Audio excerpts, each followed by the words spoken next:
네, 일요서울TV 4.15 총선 현장을 가다 오늘은 인천 서구 지역구에 나와 있습니다. 오늘 더불어민주당 신동근 후보가 이곳에서 코로나19 방역을 한다고 하는데요. 그 현장을 직접 찾아가 보도록 하겠습니다. 짠! 그런 사거리를 해서 저쪽하고 저쪽하고 이렇게 이 사거리 중심으로 먹자골목 지역 주민들이 코로나로 여러 가지 어려움 겪고 있어서 그냥 뭐 선거운동하기도 미안하잖아요. 그러니까 제가 어차피 저 상가 방문해서 인사드려야 되는데 인사드리는 김에 방역 활동.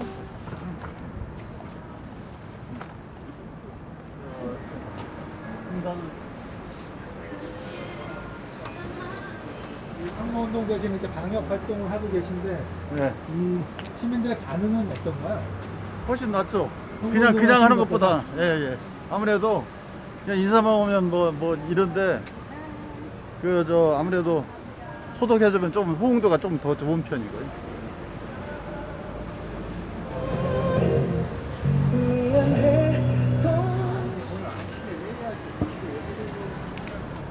안녕하세요. 그러시나? 아이고. 안녕하세요. 인사도 드리고 소독도 해드리고.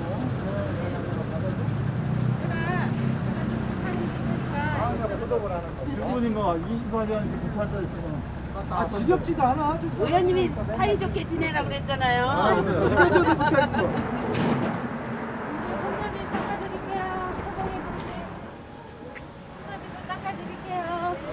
안녕하세요. 신동근 국회의원인데요. 네, 감사합니다. 안녕하세요.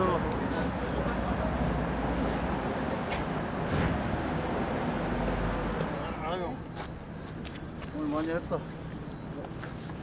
아무래도 코로나로 인해서 대면 선거 접촉하는 그런 운동은 할 수 없기 때문에 저희가 오후 3시 반부터 매일 방역 작업을 하고 있는데 오늘 검단 사거리 일대에 또 인사 겸 주민들께 인사도 할 겸 방역 작업 했습니다. 저희 지역 같은 경우에는 검단 신도시 또 청라 신도시 그리고 매립지 수도권 매립지가 있습니다. 그래서 개발 문제와 환경 문제가 동시에 있고요. 그래서 수도권 매립지 종료 문제와 또 신도시 관련된 그 교통 다시 말해서 인천 도시철도 5호선 검단 연장이라든지 또 인천 도시철도 1, 2호선 연장 문제 또 9호선 서울 9호선 인천공항 직결 문제 뭐 이런 교통 문제들에 대해서 많이 신경을 써왔고 그리고 또 얼마 전에 우리 검단 신도시에 인천지방법원 북부 지원 지청을 설치하는 법안 개정안이 통과된 바가 있습니다. 그래서 지역 주민들이 다 좋아하시고 왜냐면 그게 이제 우리 검단 신도시에 앵커시로 들어와서 주변이 법조 타운이 됨으로써 지역 활성화에 기여할 것이라고 이런 기대감들이 높습니다.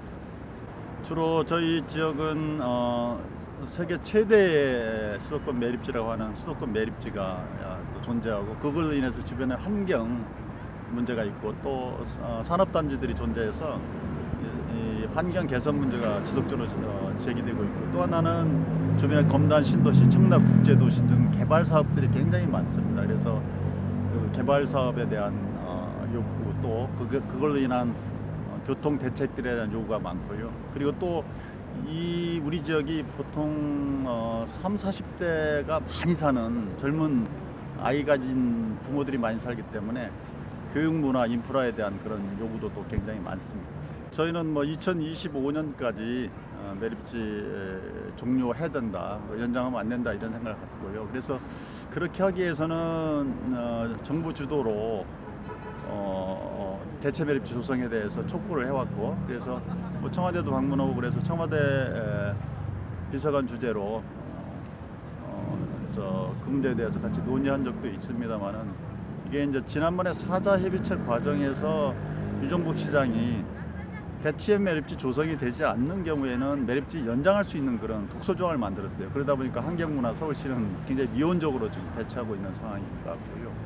근데 그래서 저희는 우선적으로는 박낙준 시장과 함께 논의해서 인천시 자체의 대체 매립지 조성이 우선 시급하다 이렇게 생각하고 있습니다. 그래서 그래야 우리가 대체 매립지 우리는 우리 대체 매립지 보낼 테니까 서울시와 경기도는 자체 매립지를 만들어라 그렇게 하고 그걸 위해서는 저희가 이제 대체 매립지는 지금처럼 생활 쓰레기를 직매립하는 것이 아니고 소각해서 소각제만 매립하는 방식으로 친환경적인 매립 방식이 돼야 되고요.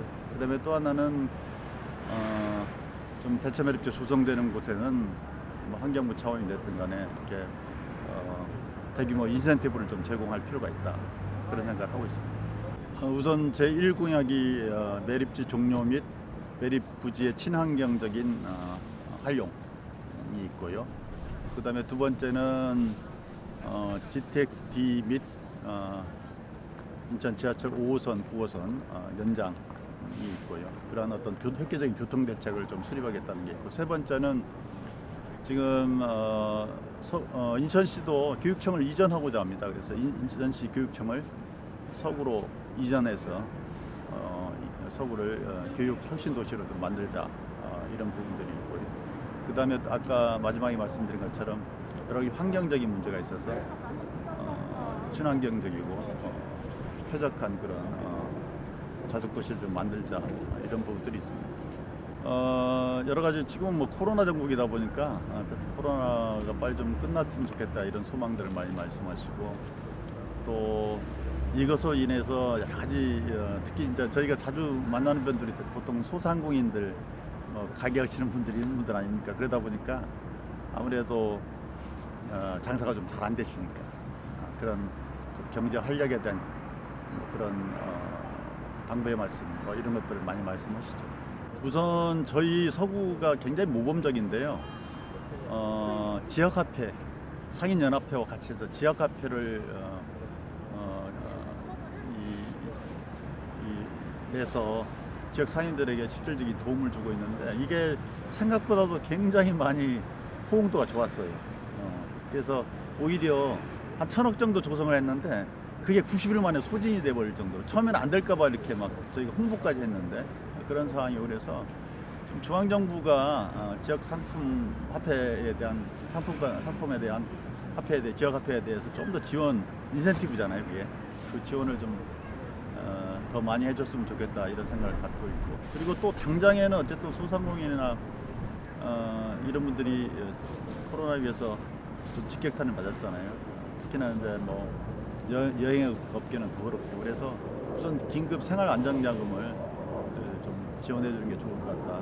우리가 11조 7천억 정도 추경을 하긴 했습니다만은 여러 가지 부족한 부분이 많은 것 같고요. 특히 이제 유치원 원장님들, 어린이집 원장님들 많이 말씀하시는데 아이들이 지금 안 보내지잖아요. 근데 선생님들 월급은 줘야 되고 여러 가지 그런 어려움들을 호소를 하셔서 오늘도 뭐 대통령께서 뭐 한 100조 정도 긴급 기업 지원을 하자고 그랬는데 그런 부분들이 또 막상 현장에 내려가면 되게 담보 여건이 있거나 뭐 이렇게 좀 여건이 좋은데 오히려 지원이 되고 어려운 데는 지원이 안 되는 경우가 있는데 그런 부분들을 잘 좀 개선했으면 좋겠다. 이런 요구들이 또 주민들의 요구가 아닌가 싶습니다. 저는 뭐 평상시에도 우리가 앞으로 이게 AI라든지 이렇게 기술이 발전함에 따라서 기본적으로 일자리가 상시적으로 없는 사회가 기본적으로 될 수밖에 없다고 보여요. 따라서 그러나 이제 부가가치는 점점 증가하는 거 아니겠습니까? 그럼 그 부가가치는 기업에게만 집중될 수밖에 없고 일자리 없기 때문에 지속가능한 사회가 되기 위해서는 저는 기본소득제로 갈 수밖에 없는 것이다 생각을 하고, 또 특히나 우리 이제 어르신과 관련해서도 저희가 여러 가지 사례를 보면 노인 빈곤율이 노인에게 직접적으로 현금성으로 지급되는 부분들이 상당하게 빈곤율을 해소시키는 데 기여했다 이렇게 보이거든요. 그래서 뭐 그런 것들이 통합적인 개념이 지금은 단편적으로 되잖아요. 어르신들에 대한 기초노인임금이라든지 또 뭐 아동에 대한 그 지원 이런 부분들이 단편적으로 되고 있는데, 이게 점점 나가서는 기본소득 개념으로 발전될 필요가 있는데, 지금 당장 그건 이제 더 큰 사회적이고 국민적인 합의가 필요하기 때문에 지금은 당장 어렵잖아요, 그죠? 그래서 저는 뭐 그게 기본소득 개념이라기보다는 정확하게 보자면 긴급 생활 안정 자금이 되겠죠. 그러나 이제 그걸 뭐 골고루 준다 그러면 이제 기본소득 개념하고 비슷하겠죠. 필요하다 이렇게 생각합니다. 근데 사실은 이 문제는 저희가 선거법 개정할 시기에 선거법 이런 문제에 대해서 저희가 몰랐던 건 아니거든요. 왜 그러냐면 이게 둘 중에 하나입니다. 이 연동형 비례의 숫자를 많이 늘렸던지 아니면 차라리 최소화시켜서 20석 이하로 줄였으면 그 소리 이런 편법으로 발생하는 격차가 많이 해봐야 한 4-5개, 서너 개 정도 생겼을 텐데 지금은 뭐 시뮬레이션 해보면 거의 10개 정도 차이가 나버리잖아요. 그러면 예를 들어 정부 여당이 국민으로부터 일정하게 중간 평가를 받아서 득표율이 낮아서 의석수가 적다면 모르겠는데 투표율은 높은데도 의석수가 적다면 그건 이상한 거잖아요. 게임 자체가. 그래서 이건 중장기적으로 저는 선거법 개정 자체를 재개정할 수밖에 없는 사안입니다만 현실적으로 저는 명분은 좀 없는 일이지만 먼저 자유한국당에서 그렇게 했기 때문에 이걸 안고는 그냥 말하자면 그냥 눈뜨고 코베가는 일이 생기기 때문에 어쩔 수 없는 일이었다 이렇게 생각을 하고요. 국민에게는 명분이라는 여러 가지 부분에 좀 송구스러운 부분이 있기는 하죠. 근데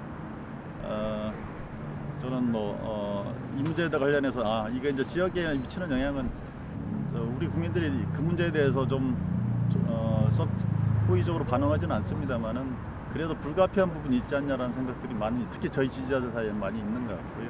또 아무래도 선거 시기 되면 여러 가지 문제들이 있습니다만은 뭐 양당 지지자들이 서로 결집하는 경향들이 있어서 그리고 또 진영 논리가 중도층이 점점 없어지고 각 진영으로 결집되는 게 있어서 이 자체가